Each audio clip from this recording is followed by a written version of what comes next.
जब हिंदुस्तान, पाकिस्तान, अफगानिस्तान से लेकर बांग्लादेश के समुद्र तक और उत्तर से लेकर दक्षिण भारत तक पूरा हिंदुस्तान जिस औरंगजेब की हैवानियत से खौफ खाता था, वहीं औरंगजेब अफजल खान के डर से अपनी जान बचाकर भागा था।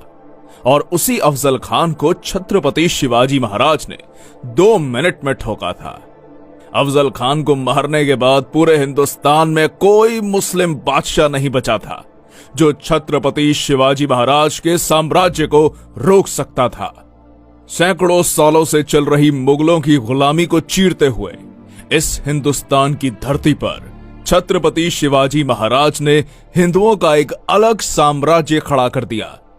शिवाजी महाराज की ताकत का अंदाजा आप इसी से लगा सकते हैं कि जब तक छत्रपति शिवाजी महाराज जीवित रहे, तब तक औरंगजेब ने महाराष्ट्र की धरती पर अपने कदम नहीं रखे। इतना जबरदस्त खौफ औरंगजेब के अंदर शिवाजी महाराज का बैठा हुआ था। पर दुर्भाग्यवश 3 अप्रैल सन 1680 छत्रपति शिवाजी महाराज का रायगढ़ पर देहांत हो गया। शिवाजी महाराज के देहांत के बाद औरंगजेब बड़ा खुश होकर हिंदुस्तान जीतने का सपना देखने लगा। वो सोचने लगा, उत्तर से लेकर मध्य भारत तक सब कुछ तो मैं जीत चुका हूं। अगर दखन से इन मराठों का सफाया कर दूंगा तो पूरे हिंदुस्तान का बादशाह बन जाऊंगा। इसलिए तुरंत अपनी लाखों की सेना लेकर वो दखन में जा उतरा। पर औरंगजेब इस बात से बेखबर था कि छत्रपति शिवाजी महाराज के बाद उनके पुत्र धर्मवीर छत्रपति संभाजी महाराज नंगी तलवार लेकर मुगलों का काल बनकर खड़े थे।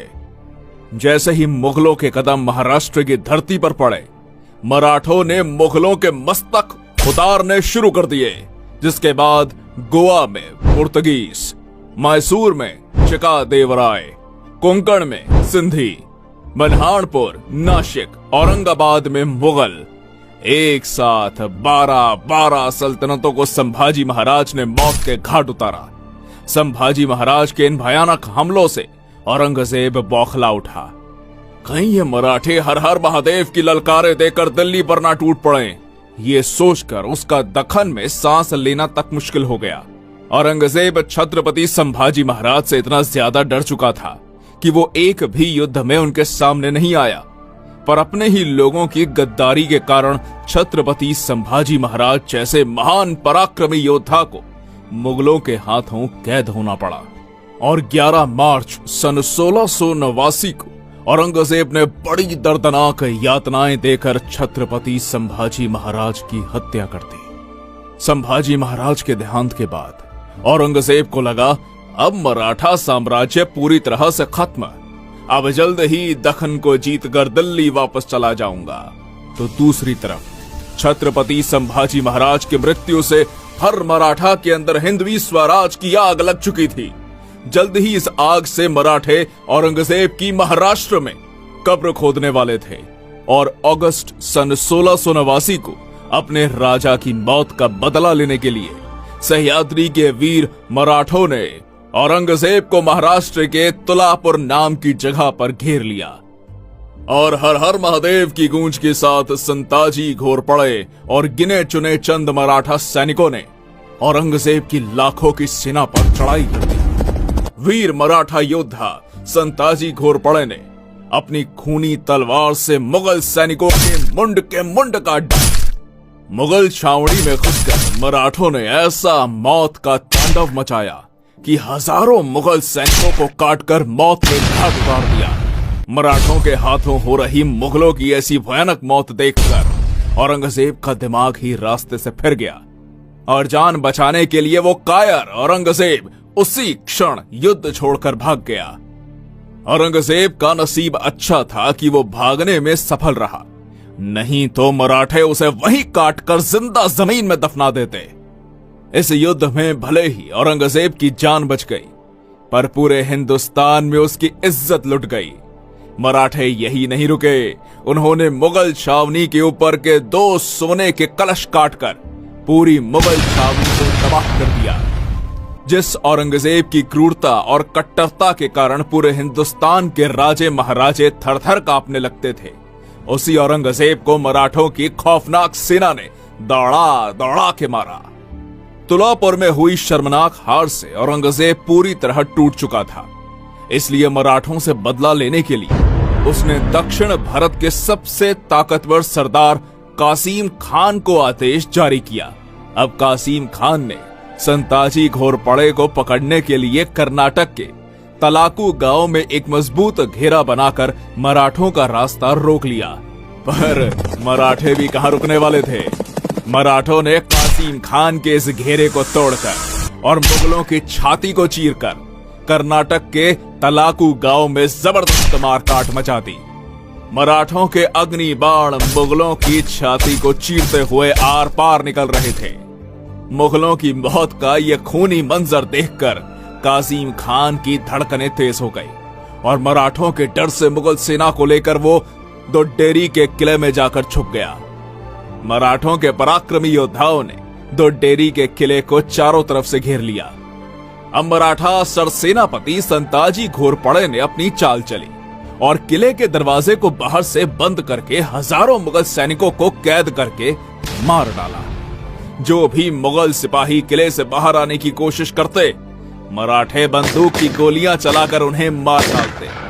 एक तरीके से देखा जाए तो मराठे उन्हें तड़पा तड़पा के मार रहे थे। किले के अंदर खाने के लिए कुछ भी ना होने के कारण घोड़े, हाथी, कुत्ते जैसे जानवर मुगलों ने मारकर खाए। और यहां पर ध्यान देने वाली बात यह है कि जिस कासिम खान को औरंगजेब ने मराठों को मारने के लिए भेजा था, उसी कासिम ने मराठों के डर से किले के अंदर फांसी लगाकर खुदकुशी कर ली। पूरे हिंदुस्तान के इतिहास में मुगलों का ऐसा हाल कभी किसी ने नहीं किया जितना मराठों ने मुगलों का दोड्डेरी के किले में किया। अली मर्दान खान, रुस्तम खान, खुदाबंद खान, हसन अली खान जैसे अनेक ताकतवर योद्धा दिन रात एक करके मराठों का पीछा करते, पर मराठों ने औरंगजेब को नहीं छोड़ा तो भला ये मुगल सरदार मराठों का क्या उखाड़ लेते। उत्तर में उज्जैन से लेकर दक्षिण भारत में मछलीपट्टनम तक मराठों ने मुगल सेना को काट काट कर ऐसा कत्लेआम मचाया कि दक्खन से मुगल सल्तनत का सफाया कर दिया। इधर औरंगजेब विशालगढ़ को घेरा बनाकर बैठा था, तो उधर मराठों ने बुरहानपुर में घुसकर पूरे शहर को तबाह कर दिया। बुरहानपुर के सूबेदार बैदर बख्त और अली मर्दान खान को पकड़कर मराठों ने उनके शरीर के कपड़े छोड़कर सब कुछ लूट लिया। कहा, रोको इन काफिर मराठों को। उठते बैठते जागते सोते सब तरफ मराठे ही मराठे नजर आते। या अल्लाह, होंगे कामयाब या ऐसे ही लौटना पड़ेगा खाली हाथ। ऐसा चिल्लाते चिल्लाते औरंगजेब का महाराष्ट्र में दम घुट रहा था, पर मराठे रुकने का नाम ही नहीं ले रहे थे। ना पराजय की चिंता, ना मौत का डर। मराठे सिर्फ एक ही बात जानते, उड़ाने मुगलों के सर। अब बारी थी मुगलों के घर में घुसकर। इसलिए वीर मराठा योद्धा धनाजी जाधव ने 80,000 की मराठा फौज इकट्ठा करके 4 मार्च सन 1706 को गुजरात पर चढ़ाई कर दी। गुजरात के रतनपुर के युद्ध मैदान में धनाजी जाधव ने अपनी तलवार से ऐसा कत्लेआम मचाया कि नर्मदा की बहती धाराएं भी मुगलों के रक्त से लाल पड़ गई। इस घमासान युद्ध में जो भी मुगल सैनिक मराठों के हाथ में आते, मराठे उनकी गर्दन काटकर सीधा अल्लाह के पास पहुंचा देते। आधी से ज्यादा मुगल सेना मराठों के खूनी तलवार से कट चुकी थी। अनेक जिहादी रणभूमि छोड़कर भाग रहे थे। कुछ नर्मदा नदी में कूद गए और बाकी बची हुई मुगल सेना को मराठे घसीट कर ले गए। खुद गुजरात के सूबेदार अब्दुल हमीद खान ने मराठा सरसेनापति धनाजी जाधव के पैर पकड़ लिए। इस तरह वीर मराठा योद्धा धनाजी जाधव ने अपने शौर्य और साहस के बलबूते पर गुजरात की मुगल सल्तनत को तबाह करके गुजरात में मराठा साम्राज्य का डंका बजाया। ऐसे ही एक के बाद एक औरंगजेब को दर्दनाक जख्म देकर मराठे उसे तबाह करने पर तुले हुए थे। फ्रेंच इतिहासकार निकोलाउ मानुची, जिसने कुछ साल औरंगजेब के दरबार में नौकरी की, इसी के साथ दक्षिण में आने के बाद वो छत्रपति शिवाजी महाराज से भी मिला था। ये मानुची लिखता है दक्खन में मराठों के खिलाफ उतरने से औरंगजेब के हर साल 1 लाख सैनिक और 3 लाख जानवर मारे जाते थे, जिसमें कुछ मराठों के हाथों, कुछ कीचड़ में डूबकर, कुछ भूख के कारण, तो कुछ नदी में बहकर। इतनी दर्दनाक मौत मुगल सैनिकों को मिल रही थी। मुगलों की ऐसी हालत थी तो जानवरों की तो पूछिए ही मत। बेशकीमती खजाना, ऊंट, घोड़े, हाथी, तोपखाने, जो भी मराठों के हाथों लगता, मराठे उसे लूटकर साफ कर देते।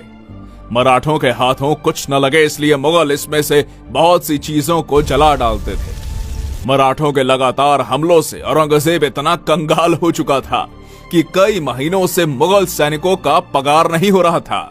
लगातार मराठों से मार खाने के बाद मुगलों की जीत की उम्मीदें टूट चुकी थी। अगर किसी मुगल सरदार को मराठों से किला हासिल भी करना है तो वो मराठों से हाथ मिला लेता और औरंगजेब से छुपकर मराठों को 50,000 से लेकर 2 लाख रुपए तक की रकम देता। बदले में मराठे उसे किला सौंप देते। एक तरीके से देखा जाए तो मराठे मुगलों को लूटकर मस्त पैसा बना रहे थे, तो दूसरी तरफ मराठों से हमने किला जीत लिया ऐसे झूठ बोलकर ये मुगल सरदार औरंगजेब को खुश कर देते, पर असल में वो उसे मूर्ख बनाते थे। इतनी बुरी अवस्था मुगल सरदारों की हो चुकी थी। इसके आगे मानोची लिखता है, औरंगजेब ने अपने पूर्वज अकबर, जहांगीर, नूरजहां ने जमाया हुआ सारा खजाना बाहर निकाला और मराठों से युद्ध करते करते खाली कर दिया। इतने पर ही वो रुका नहीं, उसने चांदी के बर्तन तक पिघला दिए।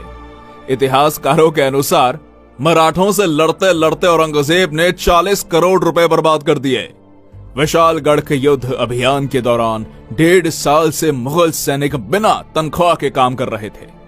वो बंगाल का सूबेदार मुर्शीद कुली खान हर साल औरंगजेब को 14 लाख रुपए टैक्स देता था। उसी में किसी तरह औरंगजेब का खाने पीने का गुजारा हो रहा था। लगातार 27 साल मराठों ने औरंगजेब को इतना घुमाया, इतना दौड़ाया कि मराठों से लड़ते लड़ते वो आखिर में बुढ़ा हो गया, परंतु हार और बर्बादी के सिवा उसे कुछ नहीं मिला। बढ़ती उम्र के साथ साथ औरंगजेब का चेहरा और भी ज्यादा भयानक हो चुका था। दांत गिर जाने से उसके गालों में गड्ढे पड़ गए थे। यदि कोई व्यक्ति जिसने औरंगजेब को पहले कभी नहीं देखा हो तो उसे अकेले में देखकर मुर्दा समझने की गलती करता था। इतना बुरा हाल उसके शरीर का हो चुका था। औरंगजेब की मौत पर रोने के लिए उसके नजदीक का कोई भी व्यक्ति जीवित नहीं बचा था। अपने बाप और भाई को तो उसने खुद ही मरवा डाला था। इसके अलावा उसकी 3 बेगमें, 2 बेटे तथा नाती पोती, बहन बेटी सभी की मृत्यु इसकी आंखों के सामने हो चुकी थी। अपने ही किए हुए पापों की शिक्षा उसे जिंदा रहते मिल चुकी थी।